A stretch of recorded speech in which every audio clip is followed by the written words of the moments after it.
Hello साथियों, मैं हूं विकास और आप देख रहे हैं केएम न्यूज़ 91। साथियों, अभी हम लोग बैठे हुए हैं जो लोकसभा क्षेत्र 70 घोसी है, उसके एक वर्तमान जो प्रत्याशी हैं प्रेमचंद नायक जी, हम उनके साथ अभी बैठे हुए हैं। और ये ऐसे प्रत्याशी हैं जिन्होंने चाहे ईवीएम का मामला हो, सीएए एनआरसी का मामला हो, या 13 पॉइंट रोस्टर का मामला हो, या समाज में किसी महिला या किसी के ऊपर अत्याचार या अन्याय का मामला हो, यहाँ घोसी से लेकर के दिल्ली को हिलाने वाले प्रेमचंद नायक जी एक ऐसे घोसी से प्रत्याशी हैं जो हमारे साथ बैठे हैं। तो आपका बहुत बहुत स्वागत है सर हमारे इस चैनल पर। सबसे पहले तो आपके इस केएम न्यूज़ चैनल पे मैं सभी जो हमारे 70 घोसी लोकसभा के मतदाता हैं, मैं सभी लोगों को हाथ जोड़ के प्रणाम करता हूं, सभी को जय भीम बोलता हूं। हम आपसे ये सवाल करना चाहते हैं, और ये सिर्फ मेरा ही सवाल नहीं है, ये घोसी जनता और तमाम जो आप जहाँ जहाँ जाते हैं पूरे भारत में, दिल्ली तक आप जाते हैं, तमाम जगहों पर जाते हैं, सभी जगहों से ये सवाल आ रहा है कि आप राजनीति में क्यों आए। राजनीति में आने का जो हमारा मकसद है कि इस देश के अंदर सत्ता में परिवर्तन हो रहा है। राजनीति में जो सत्ता है, सत्ता में परिवर्तन हो रहा है, लेकिन शासक जाति में परिवर्तन नहीं हो रहा है।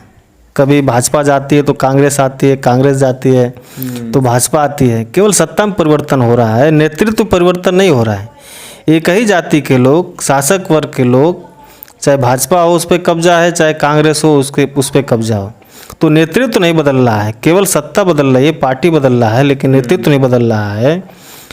और मानवर कांसीराम साहब ने इस देश के अंदर, मूल निवासी बहुजन समाज के अंदर नेतृत्व पैदा करने का काम किया। इतनी लंबी सामाजिक आंदोलन चलाया जिसके वजह से समाज में आज हमारे जैसे लोग दिखाई दे रहे हैं। तो इस मकसद के साथ कि इस मूल निवासी बहुजन समाज को इस ब्राह्मणवादी व्यवस्था ने पहले धार्मिक गुलाम बनाया, फिर मानसिक गुलाम बनाया, फिर वर्तमान में राजनीतिक गुलाम बनाकर इस बहुजन समाज के लोगों का हक अधिकार समाप्त किया जा रहा है। तो इस उद्देश्य से हम लोग आए हैं इस समाज के अंदर कि इस बहुजन समाज में नेतृत्व पैदा हो। मानव कांसीराम साहब यही चाहते थे कि इस देश के अंदर बहुजन समाज के लोगों में नेतृत्व पैदा हो। डॉक्टर बाबा साहब अम्बेडकर भी यही चाहते थे और कहते भी थे कि जिस समाज में 10 डॉक्टर, मास्टर, इंजीनियर, वकील हो जाएंगे, उस समाज को कोई आंख नहीं दिखा सकता। तो उस सपने को पूरा करने के लिए हम लोग राजनीति में आए हैं। और राजनीति ऐसी जगह है जहाँ से आपके सारे सुविधा के दरवाजे खोले जा सकते हैं। और मानवर कांसीराम साहब अपनी भाषा में कहते थे कि राजनीति वो मास्टर चाबी है जिससे सारे दरवाजे खोले जा सकते हैं विकास के। तो इसलिए हम लोग राजनीति में आए हैं, ये इसके पीछे का मकसद है।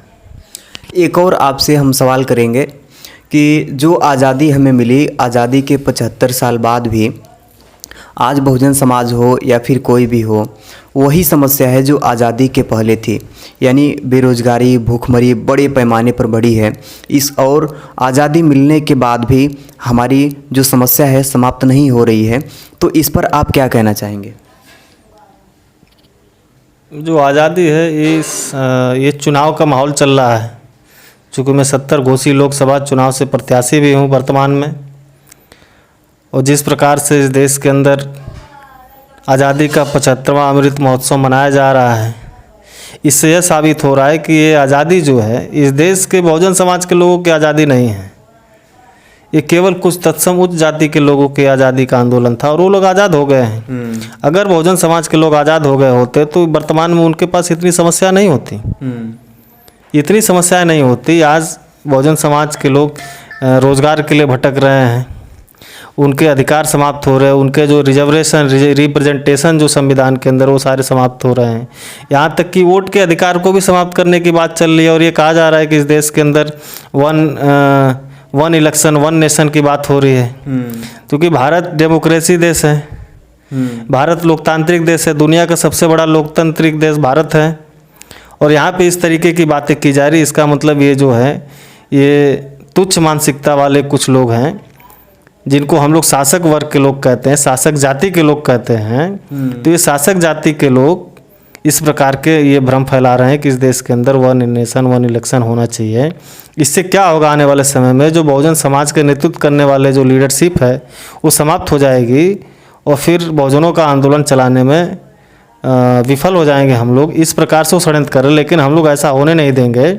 इस देश के अंदर बहुजन समाज यानी SC ST OBC की संख्या 85% है। अभी तो DNA के माध्यम से ये सिद्ध हो गया कि क्षत्रिय भी SC ST OBC माइनॉरिटी के DNA से मेल खा रहा है और उसके भी पूर्वज यहाँ के बौद्ध हैं, OBC के लोग यहाँ के बौद्ध हैं, SC ST के लोग बौद्ध हैं, यानी सारे लोग इस देश के मूल निवासी लोग हैं। तो ये लड़ाई और मजबूत होने वाली है आने वाले समय में। हाँ, एक और आपसे हम सवाल करेंगे कि बहुत से तमाम लोग हैं और बीजेपी के जो सांसद हैं, विधायक हैं, और कई अखबारों में भी आया है कि आने वाले समय में जो बीजेपी है यदि शासन में आती है तो जो चुनाव प्रणाली है वो ख़त्म कर दिया जाएगा। तो इस पर आप क्या कहेंगे? क्योंकि चुनाव ख़त्म होने की बात की जा रही है, तो इस पर आप क्या कहेंगे, थोड़ा बताएं। चुनाव इस देश के अंदर अगर ख़त्म हो जाएगा तो बाबा साहब अम्बेडकर ने जो हमको संविधान दिया, उसमें लोकतंत्र में हमको वोट का अधिकार दिया, तो वोट का अधिकार समाप्त हो जाएगा। यानी वोट का अधिकार समाप्त हो गया तो ये फंडामेंटल राइट है वोट का अधिकार, तो ये समाप्त हो जाएगा। इससे समाप्त होने से देश की और समस्याएं बहुजन समाज की बढ़ जाएगी। तो ये डराने का काम कर रहे हैं ये बीजेपी, कांग्रेस के लोग हों चाहे RSS के लोग, ये डराने का काम कर रहे हैं कि संविधान ख़त्म हो जाएगा तो इसके वजह से सारी समस्याएं उत्पन्न होगी। लेकिन हम लोग ऐसा होने नहीं देंगे, हम लोग ऐसा होने नहीं देंगे। हम लोग इस देश के अंदर बहुत बड़ा आंदोलन चला रहे हैं 31 राज्यों का। ये जो बहुजन मुक्ति पार्टी है ये 31 राज्यों की पार्टी है और 31 राज्यों में इसके लोग चुनाव लड़ रहे हैं लोकसभा से। 543 सीटों में 2 सीटों पे हम चुनाव लड़ रहे हैं। इतनी आसान नहीं है, किसी के बाप का देश थोड़ी है ये। इस देश के मूल निवासी बहुजन समाज के लोगों का देश है।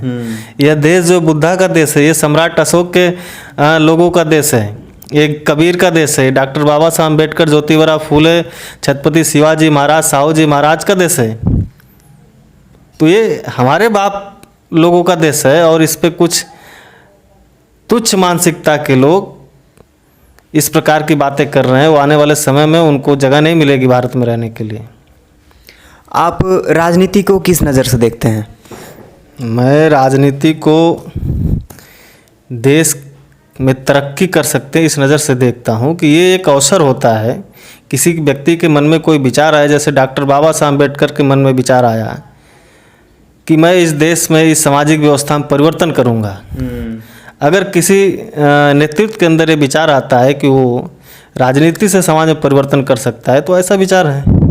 तो मैं परिवर्तन करने के लिए, राजनीति में परिवर्तन करने के लिए, देश में परिवर्तन करने के लिए, इस समाज की जो दुर्दशा हो रही है उसमें परिवर्तन के लिए नज़रिए से मैं देखता हूँ कि राजनीति एक परिवर्तनकारी जगह है। यहाँ से बहुत सारे परिवर्तन किए जा सकते हैं क्योंकि ये जो जगह है यहीं से सभी लोगों के भाग के दरवाजे खुलते हैं। यानी संसद में अगर हम जाएंगे तो इस देश के OBC SC ST माइनॉरिटी के लोगों के लिए कानून बनाएंगे और कानून बनाने से सारी समस्याओं का समाधान हो सकता है।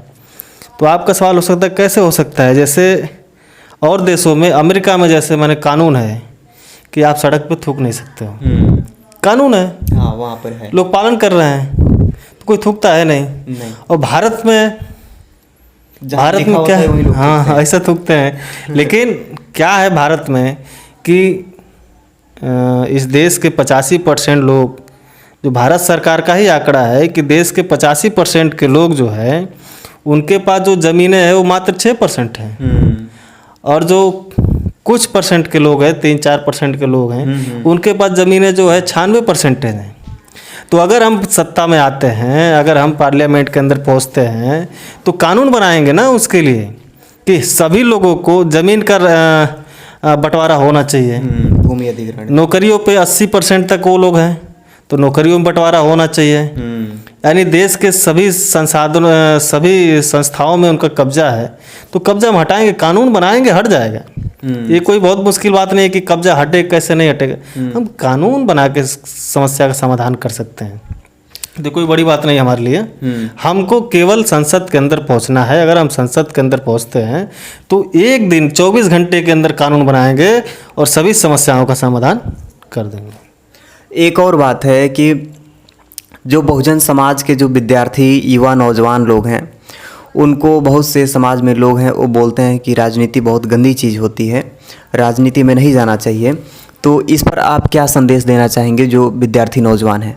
अगर राजनीति गंदी चीज़ होती तो डॉक्टर बाबा साहब अम्बेडकर राजनीति क्यों करते हैं?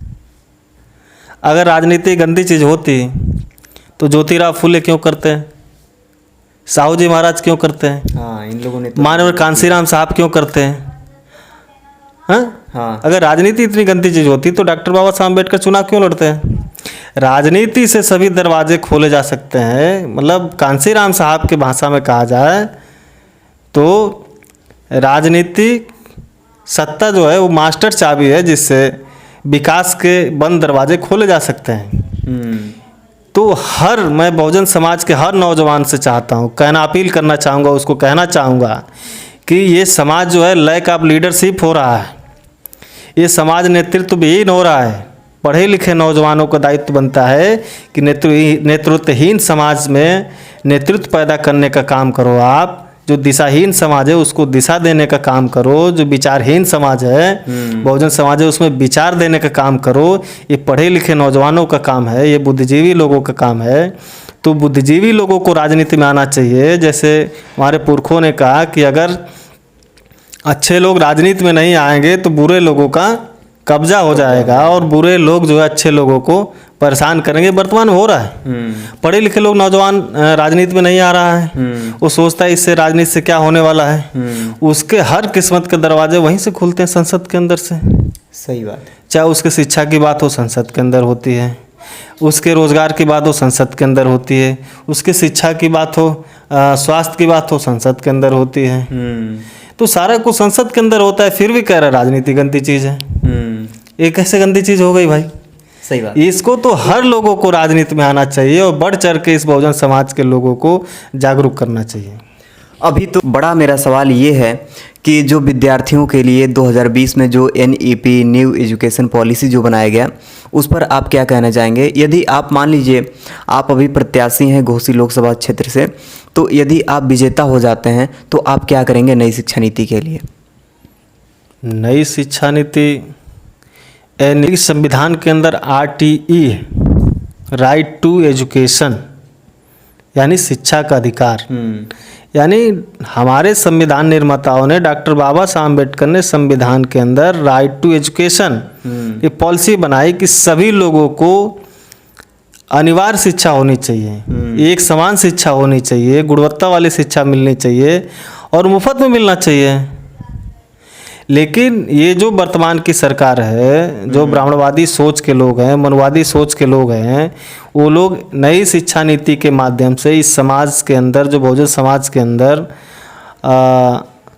जो बड़ी पढ़ाई करने में हमारे लोग कामयाब रहे हैं, उससे ये दुश्मन जो है डरा हुआ है कि इस समाज को हमने वर्षों तक पढ़ने नहीं दिया, शिक्षा नहीं दिया, शिक्षा के अधिकार से वंचित रखा। अंग्रेजों के आने की वजह से हमारे पुरखे पढ़े लिखे कुछ, फिर डॉक्टर बाबा साहब अम्बेडकर ने 26 जनवरी 1950 को भारत का संविधान दिया, उसके अंदर राइट टू एजुकेशन दिया है। इससे हमारे बहुजन समाज में पढ़े लिखे लोग पैदा हो गए, बुद्धिजीवी लोग पैदा हो गए। जब बुद्धिजीवी लोग पैदा हो गए, उसके बाद डॉक्टर बाबा साहब अम्बेडकर ने संविधान के अंदर रिजर्वेशन दिया। रिजर्वेशन के माध्यम से हमारे लोग देश की हर संस्थाओं में जाना शुरू किए।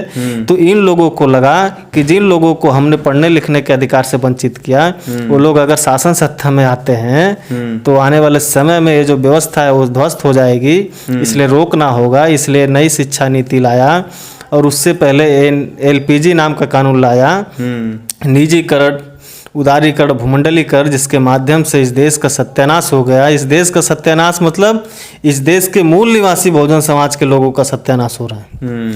तो अगर हम संसद के अंदर चुन के जाते हैं तो ये कानून वापस करेंगे। उस संविधान के अंदर राइट टू एजुकेशन, अनिवार्य शिक्षा होनी चाहिए।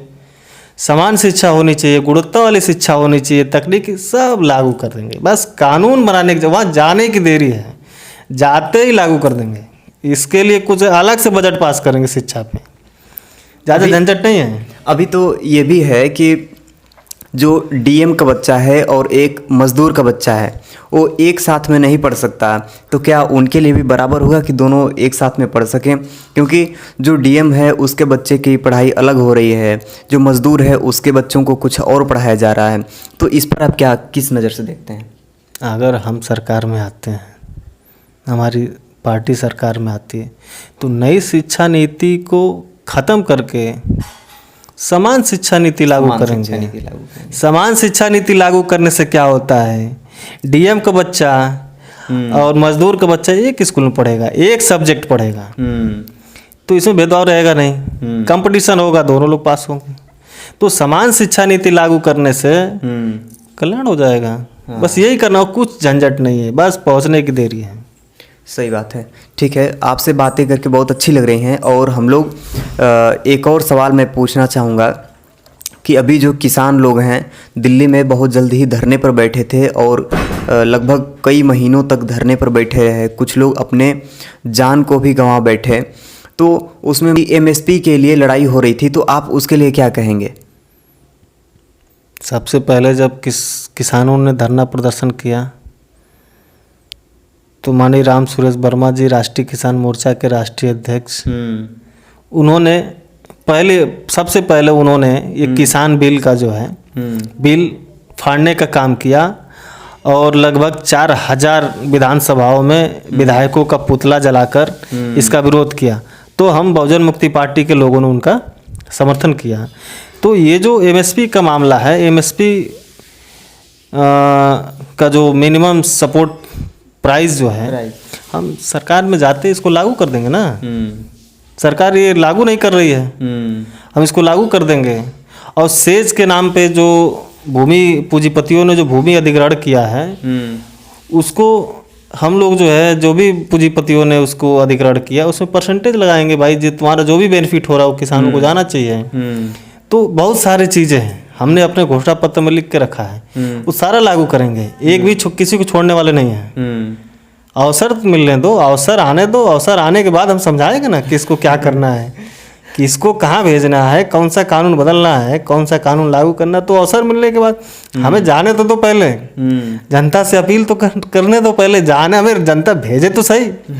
जनता को अच्छा नेता चाहिए तो उसको भेजना चाहिए, भेजना चाहिए, उसकी आवाज़ को उठाए। आज के समय में कोई आवाज़ उठाने वाला है क्या? सारे लोग जो है पूना पैक्ट के वजह से पार्टियों के गुलाम हो गए हैं और कोई समाज की बात तो कर नहीं रहा है। नहीं, अभी तक तो नहीं दिख रहा है कोई। केवल जो है मैं जीत जाऊं, सांसद बन जाऊं, विधायक बन जाऊं, तो इसी में लगा हुआ है, केवल लगे हुए हैं। पार्टी की बोली बोलता है, समाज की बोली बोलता नहीं है। समाज को क्या चाहिए, समाज में क्या बोलना है, उसका दुख दर्द कुछ नहीं, पार्टी जो बोलती है वही बोलता है। क्या संदेश देना चाहेंगे जो घोसी लोकसभा क्षेत्र के जो जनता है उसको आप क्या अपील करना चाहेंगे? मैं घोसी की जनता से यही अपील करना चाहूँगा कि ये लोकतंत्र, चुनाव का माहौल चल रहा है, तो आप जो घोसी की जो जनता है उसको आप क्या संदेश देना चाहेंगे? मैं घोसी लोकसभा के सम्मानित मतदाताओं से अपील करता हूँ, संदेश नहीं देना, उनसे अपील करना, आग्रह करना है कि आप लोगों को संसद के अंदर एक जुझारू, कर्मठ, जो आपकी आवाज़ को संसद के अंदर उठा सके, ऐसे नेता को भेजने की ज़रूरत है। क्योंकि ये जो लड़ाई है ये लोकतंत्र का पर्व है और लोकतंत्र स्थापित करने के लिए हमारे पुरखों ने जी जान लगा दिया, वोट का अधिकार दिलाने के लिए। तो वोट का अधिकार, हमको राजा बनने का अधिकार है, अपना राजा चुनने का अधिकार है। तो मैं लोकसभा की तमाम आवाम से, ये जो मतदाता साथी हमारे सम्मानित मतदाता हैं, तमाम आवाम से अपील करूंगा कि आने वाली 1 जून को जो लोकसभा का पर्व है, 1 जून को जो मतदान होने वाला है, मैं उन सभी लोगों से अपील करूंगा, माताएं, बहनें, मेरा जो चुनाव निशान है, ये चुनाव निशान सिलाई का मशीन है। तो इस पे सिलाई के मशीन पे बटन दबाकर कितने नंबर पर बटन ज़्यादा से ज़्यादा, ये मेरा लगभग 23 नंबर पे होगा, 23 नंबर के नंबर पे है। तो मैं सामान्य जनता से अपील करूंगा कि आने वाले 1 जून को जो मैं बहुजन मुक्ति पार्टी से समर्थित प्रत्याशी हूं, मेरा चुनाव निशान सिलाई मशीन है। आप सभी लोग, दोस्त मित्र, नौजवान साथी, माताएं बहनें, आप सभी लोग ज़्यादा से ज़्यादा वोट कराएं। अपने आस पड़ोस के लोगों को इस बारे में बताएं कि हम लोग ही इस देश के अंदर जो है आंदोलन चला रहे हैं, इस बहुजन समाज का आंदोलन चला रहे हैं, और जागरूक करें और ज़्यादा से ज़्यादा 1 जून को वोट करें। मैं यही सम्मानित जनता से अपील करूंगा। बहुत बहुत धन्यवाद। ठीक है, बहुत बहुत धन्यवाद सर।